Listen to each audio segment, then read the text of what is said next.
Okay, wait, let me yeah. Don't talk if you're uncrouched. Does that Yeah, actually? Fred. Oh, Yes. dang it. It does. Can we do Discord? No. Oh. That's not the authentic experience. Exactly. Just Maybe. stay But crouched. It's the way we won't die. Hopefully. Dying's not fun. No, I know. not. Over How do here. I open a chest without setting off all the things? You break the things. I set off the things. Oh my god. Oh. I stopped. Like I a stopped crouching to shrieker, look at or- my inventory. Yeah. One of them. I wonder how many wardens we're going to end up spawning. I don't Well, even I'm not see spawning it. in This is any. the portal. I don't know how many you spawn in. I will spawn in some, probably. Oh, okay, I just set one off. Okay. That's weird. I just fell for one of the traps. I didn't know that was a thing. Oh crap. Well, There's traps? Was that you or me? I don't know, but it's near me, I think. Is it spawning? Yeah. Oh, yeah, it'll be near you, me Quinn. too. It'll be near you. Oh, no, I see see it. two It's on in the front map. of me. There's two. There's two? Yeah, there's a Oh, second. there is two. Yeah, and they're both wasn't very even close to us. me. Coming towards Alright, me. guys. Technically, we have Swiss Sneak books. Can we please leave? Oh my god, You there's keep another one. I broke spawning it. More. Oh, I fell. was trying to break it. Flew into the lava. I'm gonna die. Where was No, the quick. where's I'm where's fine. base? I had a golden apple. Get in the I had a water. golden apple. Where's home? Just let's go back up first. I got an efficiency 2 book. Ah, I fell.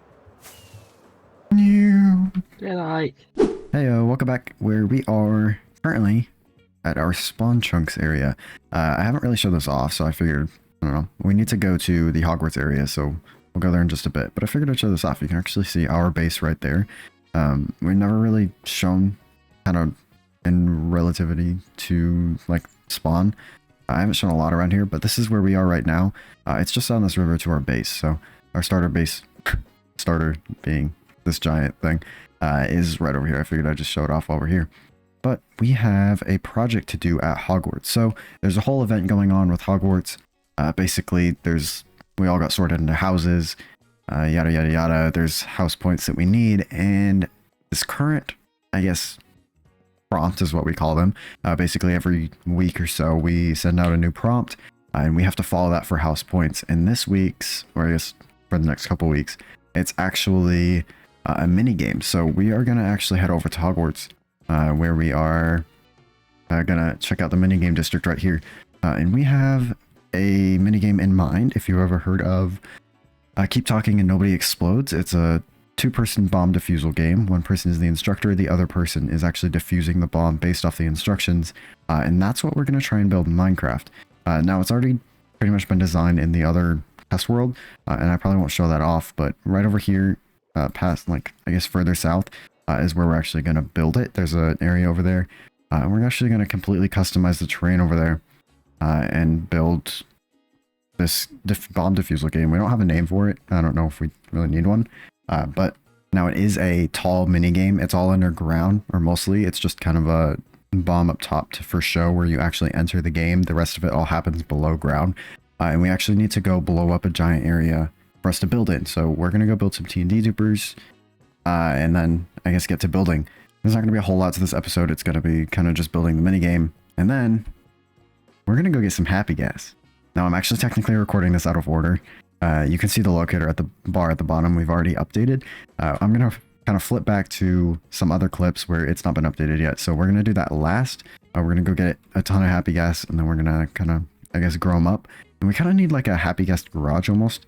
And we're gonna figure out something with that. Maybe somewhere to store it in our volcano, because I don't know, I want Happy Gas and we need a place to store it. So right past this area is where we're gonna start building. I'm not gonna show it off because it's already built, but I'm gonna stop talking. You guys can enjoy, I guess, some TNT dupers and then a time lapse of building it. We're gonna try and get some gameplay in here. I don't know how well it's gonna work.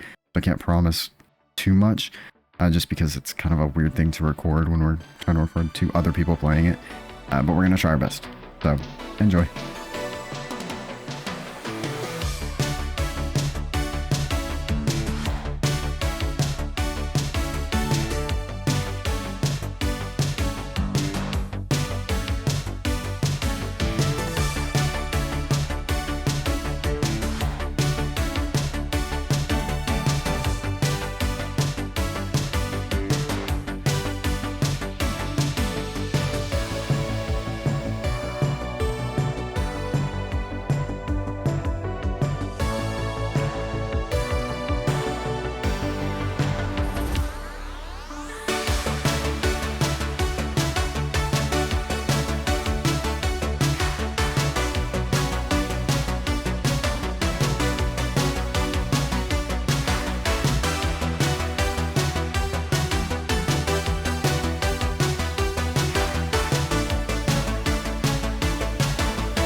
And now we have a ginormous hole. It's actually bigger than it needs to be. But we've also been gathering. Quinn has gotten a lot of these. We have a ton of materials. I think we have everything we need to build this entire place. So I guess I can kind of describe what the game is after and kind of show you guys around. Maybe we'll do some game testing, or maybe after that, I'll just show you guys kind of afterwards, people just playing it in general. So I guess let's start one ginormous time lapse of building this giant game. So I hope you guys enjoy, and catch you guys right after, and we'll explain how the game works and all of that.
And here we are. Well, sort of. The game is here. You can see underground. You would have seen in the time lapse, but there is quite a bit of redstone. It looks complicated because it's really messy. It's really not all that complicated. It's just I couldn't care enough to make it all fancy and cool. So it's really messy. I can barely tell what's happening. But as far as I know, I think the game is all working. And we have the kind of bomb front up here. We can hop up through here, and then we will open this door. Basically, two people will stand on the pressure plates. It'll open these hatches, and they'll drop down individually. We haven't finished with the books and everything, but we'll get to that a little bit later. But right now, there's still a little bit of terraforming that we need to do. Actually, a lot. We kind of had the idea that we should kind of clean up the area around. So I did chop down all of the spruce trees around here, and we're actually going to completely redo the area with custom trees and everything. There's already going to be custom trees over there because Duck is using the same trees. We're gonna kind of combine the whole area. I built a little land bridge and everything. Going to transform this little pond area as well. Basically, we're redoing the whole area. So it's going to take a while. We got to go gather materials, but it'll be worth it because it'll look great. And then we also, this isn't done either, so don't worry about it. It's gonna look much better. There's like flying blocks and stuff up here too.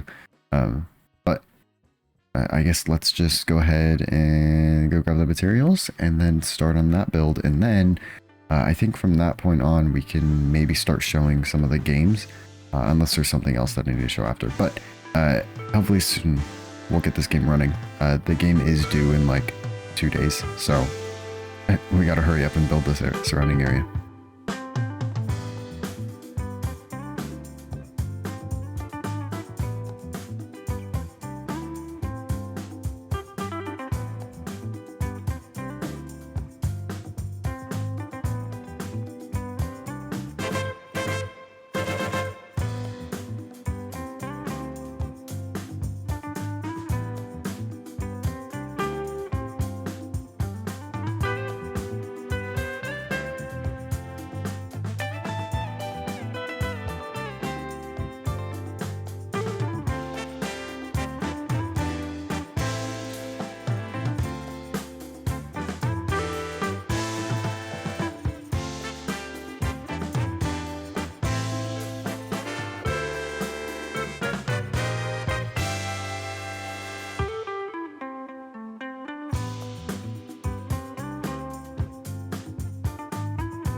Alright, I have cranked up the brightness just a little bit so that we can actually visualize this. Actually, this needs to be fixed. I can show you what this is really quick. Basically, this just shows which, like, little spot is what. So one side is the diffuser, one side is the instructor. Now, I'm gonna kind of run through how the game works, maybe go through a couple of the mini games and all that, and then I think we're gonna move on after that. There's not too much to go over, and I don't want to spend too much time on it. Maybe we can come back in the future, play it, maybe play it on stream or something like that. We can't really play it. By we, I mean like me and the people who made it, because we know the answers. So unless we make a version 2 that like automatically resets stuff, we won't really be able to kind of play it ourselves because we know some of the answers. But I can still show you what exactly happens. So you can obviously empty your inventory over to these different shulkers on the sides. These are where the 2 starting platforms are. Basically, both players will stand on the pressure plates, and that will open up the game. Basically, go through the whole game starting phase, I guess. It preps the game for the players. Now, there is a kind of long book with info and stuff. There's kind of a couple different like issues with it, I guess. Just some things can't be automatically reset. There's like an arrows in the item frame module, which we'll get to. And then there's some buttons that need to be pressed kind of slowly to fix.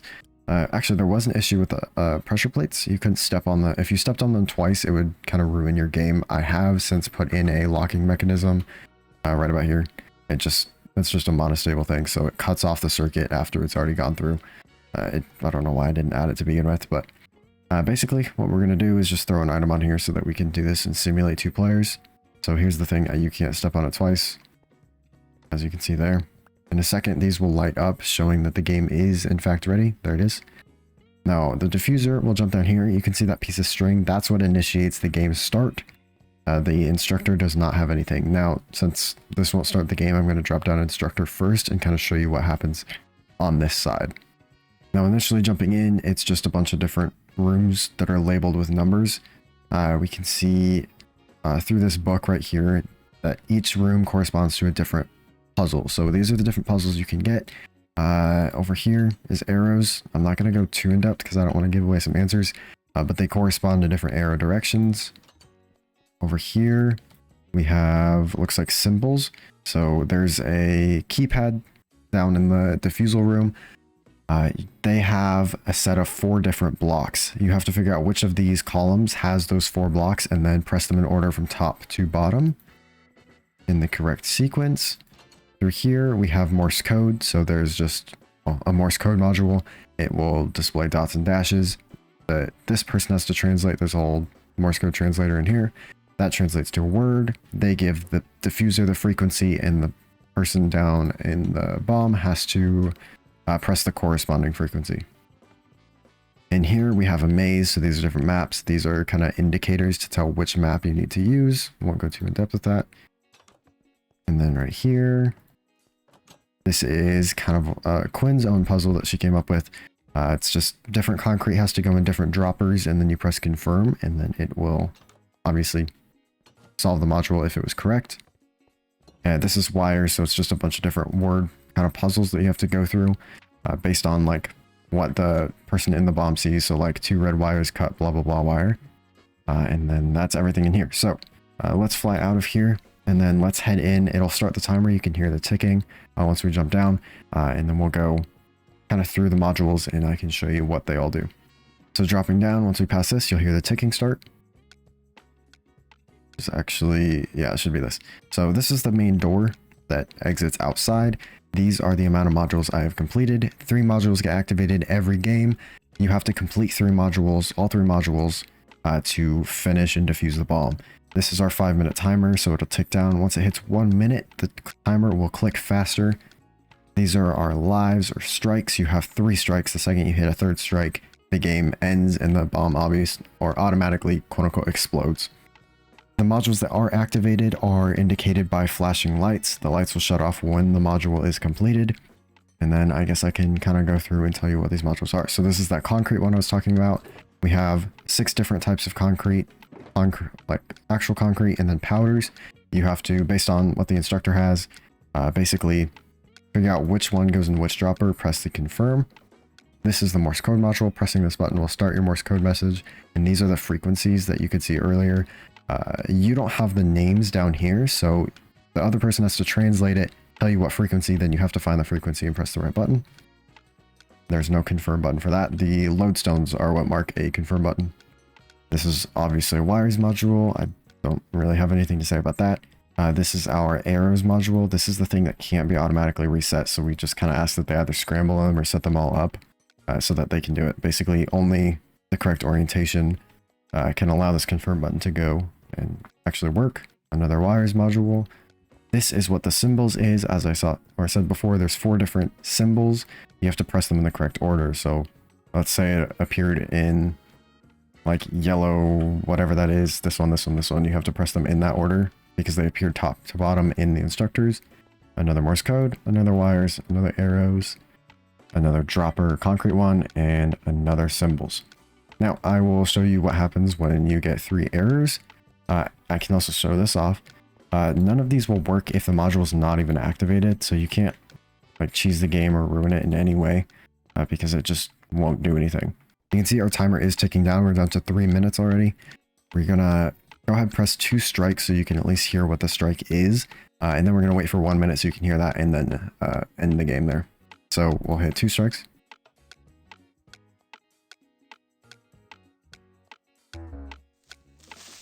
As you heard there, that was a strike. And if my redstone wasn't bad, that would have gone down. So I gotta go iron out an issue. I will fix that in just a minute.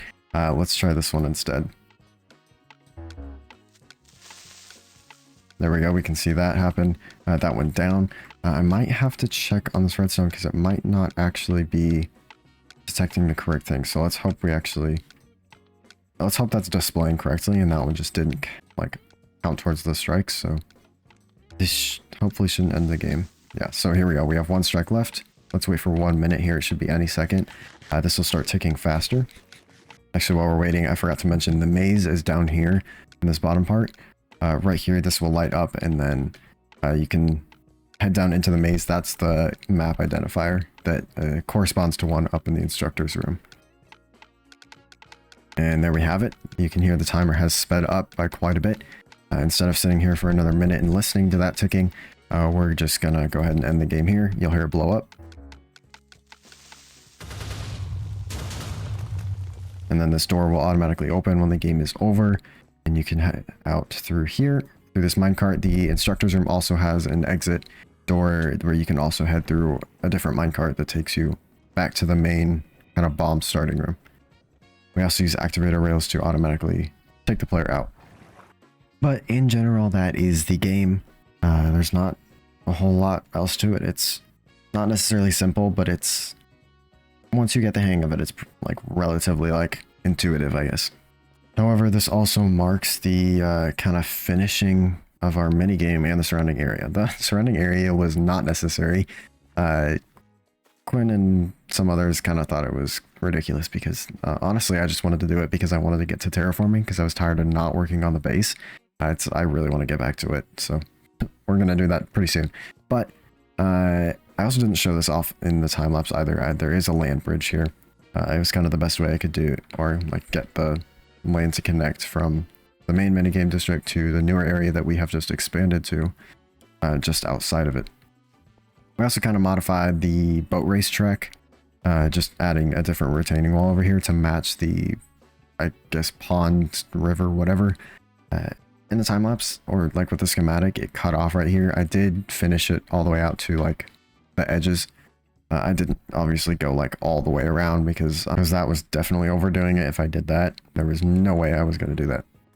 And this means that since we're done with that, we can go play around with a new update, which means we get to go get some Happy Ghasts. So we're going to go into the nether, get some Happy Ghasts, and then build ourselves like some kind of containment garage, whatever, in the side of the volcano.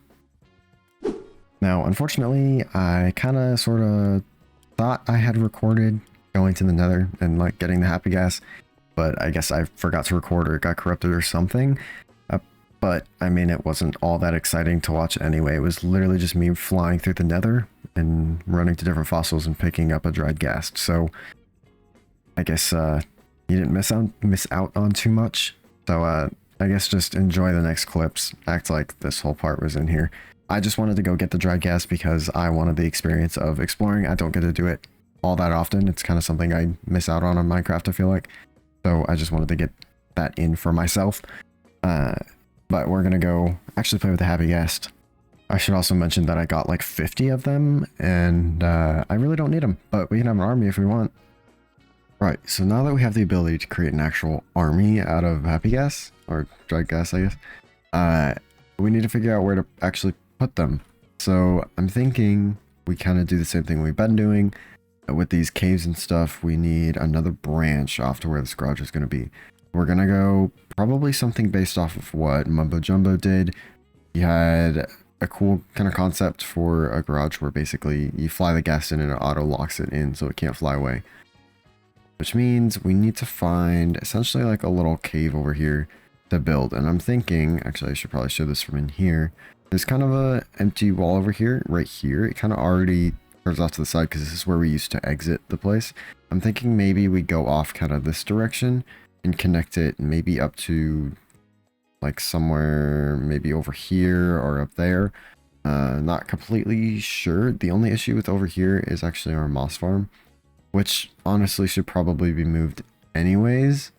So we might as well just kind of clean it up and maybe take it out. I mean, we still use it because we don't have the moss farm over at the HQ just yet, which I kind of want to do a full episode on. There's a lot of HQ stuff to be done, and I haven't shown a lot of it, so maybe we'll get to that in another episode. I'm getting off topic again, but we need to figure out where exactly this is going to go. I think the easiest way to do it is dig in from the side of the mountain or volcano, and then we'll dig to here after rather than starting here and going to the side. I think the easiest way is start from outside and go in. We do have to think about trees, which are going to go probably to about this height, so maybe we should do it like somewhere up here. I mean, I don't know how far up we want to go, because the higher up we go, the more we have to actually like dig to get down to here. Or we could always have a different access point. But I think let's maybe try and do it up here. We're going to have to completely custom build this because there's a lot of mobs in here and it's hollow. So let's find, I guess, a flat area. We can't really do it right here because there's a weird bump right there. I think maybe just like right here would probably work. Alright, I've just decided it's going like right here. I just went and got into the test world. There's some stuff with the volcano that's coming in a couple episodes, and I needed to make sure it would work. So I've made a mini little schematic of just like the basic room. It's just made of stone, so we'll texture it in a little bit, like right after we build it. And it all works with the Happy Ghast, and everything automatically kind of shuts the ghast in. Now we just need to actually build it here, and then obviously connect the cave all the way down to there. So first thing we need to do is kind of dig out the area we need, or I guess the panel here. And actually I'm going to go grab a bunch of stone as well because we're going to need some. Alrighty, so like I said, this was made or designed by Mumbo. At least in general, I mean, it pretty much took his like entire design, so I don't take credit for any of this, at least the mechanics of it. But basically all that happens is these trapdoors, when the Happy Ghast is in here, it's constantly pushing on this tripwire, and that just folds up these trapdoors up to the top, and basically it locks the ghast in here. And then all we have to do to leave is the Happy Ghast will be sitting right here, so we'll just get on, press this button, and it'll release those two ones. It only happens when this is actually activated. So let me kind of show this off here quick, just by doing this, so I can stand in here. Basically, this is how it's going to be when the Happy Ghast is in here. We press this button, it'll release it, and we can go ahead and fly out on our Happy Ghast. Now, technically, I guess we wouldn't really need these ones right here, because it's not a two-way thing. So honestly, it's kind of redundant and not helpful, like at all. But we're going to leave it because honestly, I don't care enough to remove it. Now, when we dismount our Happy Ghast, we'll end up top here. That's what that little slot right there is. And this is where our cave is going to be to head down to right here. So we need to dig out part of this and then just fill in the kind of cave shape. We need to like start lowering it down probably earlier than I already am right now. Probably like here we need to start lowering down and heading down towards our cave system down here. But before we actually do this, I'm gonna go get our Happy Ghast. So we're gonna go hydrate it quick, and then we'll fly it in here to make sure it all works. Now, before I actually like hydrate this guy, I would like to get the harness for it first, and I'm thinking we do green. It kind of matches our whole aesthetic, especially with the jungle and all that. So we're gonna get some green dye, craft this harness, and then we can actually hydrate our ghast from there. Okay, so it should be like this, 2 pieces of glass, and there's our green harness. So let's take our dried ghast. We're gonna head out over to the lake. We're not gonna do it in here, obviously, because it won't fit out. I also need to grab a little bit of snow that we can convert into snowballs so we can grow them up a little bit quicker. And let's go ahead and go hydrate this guy. Alright, we're just gonna plop this guy down and sit and wait. Yay! Oh, you grew up. Come back. Okay. Let's see how much I suffocate going into here. You'll probably suffocate more. Don't think it's safe for other passengers. I'm gonna die! Yippies! Yay! Happy Guest man. Garage. Goodbye. Literally, all I'm gonna do is just come through, slowly kind of lower the whole cave from the ceilings and then also the floor below me. Ceilings will probably come down like a block after so that it doesn't feel so cramped. And then we will obviously have to come in and texture it like we did with like these areas down here. Add the paths, add some mossy blocks and stuff around, and then of course the candles. We do already have candles in here rather than using like torches and stuff. It kind of matches the whole aesthetic, so we're going to keep it kind of with that theme. And honestly, before we actually like really design the cave like shape, I think I kind of want to just like get these platforms in and then actually figure out the path from up here down to like the cave down here before we figure out the shape, because I want to make sure this looks right before we do that. So the thing I'm probably going to do is wind it a little bit. We don't have a ton of space to do that. We can't really go out this way because that will kind of extrude outside of the volcano. So we're probably going to have to curve it like off this way and then wind it back down and then kind of just wind it around like this. And hopefully that will get us to where we need to go. It's not like a super big deal because we're probably not going to actually walk through it a whole lot. The Happy Ghast isn't like necessarily a good form of transportation. It's just helpful for builds and whatnot, especially because it has this platform feature where you can stand on it. So like it would have been nice for our bridge because trying to like build these underparts would have been way easier, especially this bit. I had to scaffold around it. So having that Happy Ghast kind of to sit here and we can kind of carry it around. It's a portable scaffolding basically. That's where I think it's going to be the most helpful. Actually, I think I'm going to activate this beacon that's sitting up there because I desperately need the haste, because this is going to take way too long if I don't. Alright, much better. Oh, looks like we got some zombies. Alright, now we have a tunnel. We're going to come through, probably do this dirt first, down at the bottom, turn it into paths. I'm going to use some oak slabs so that we can like easily walk up here. All the way up to here, and then we'll come through with like mossy cobble and whatever to actually like decorate the whole area. Alright, perfect. Now we've got dirt in. I'll turn it into paths in just a minute, but it's very dark and I would like to get some lighting in here so we can actually see what we're doing. Should turn off our full bright so that we can see what it's going to look like. We actually have the candles in here. We're normally walking through here because I'm not going to have full bright on all the time. We're just going to go through, place some stacks of candles. Obviously, the one stacks of 4 are going to put off the most light, so we're going to have some other, like, more decorative ones like that that don't put off as much light.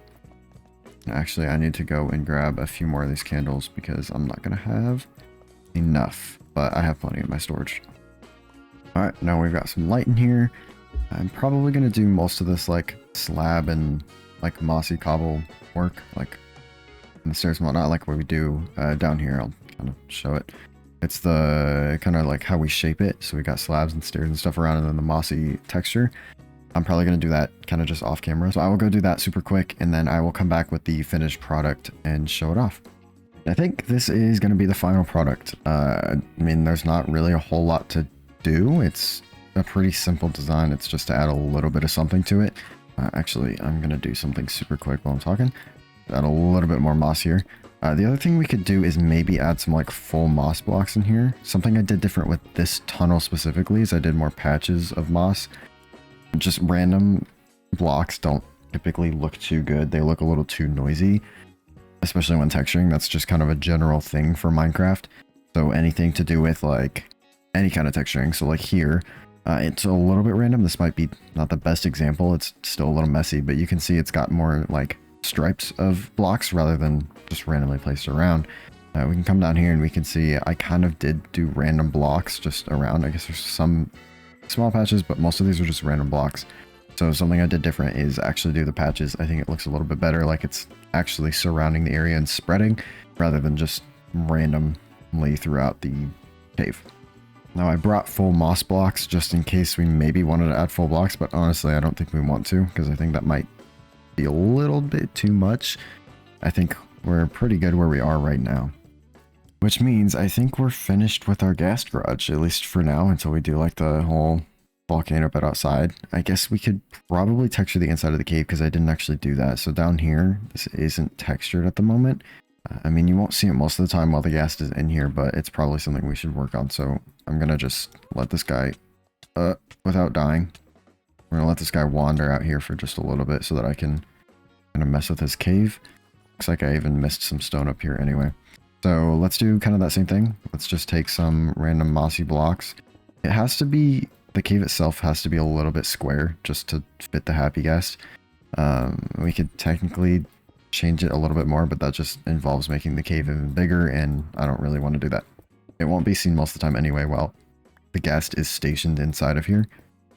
We'll do a few slabs down here and then probably just call that good. I mean, there's not a whole lot that we can do to this.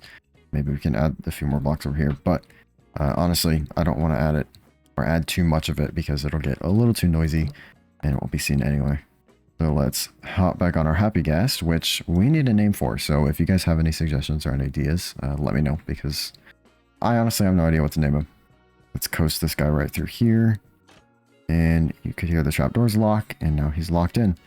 Means we could probably head outside if we wanted to and see what it looks like from out there. Obviously, it's going to look weird because it's got the kind of awkward dirt around it until we do the volcano.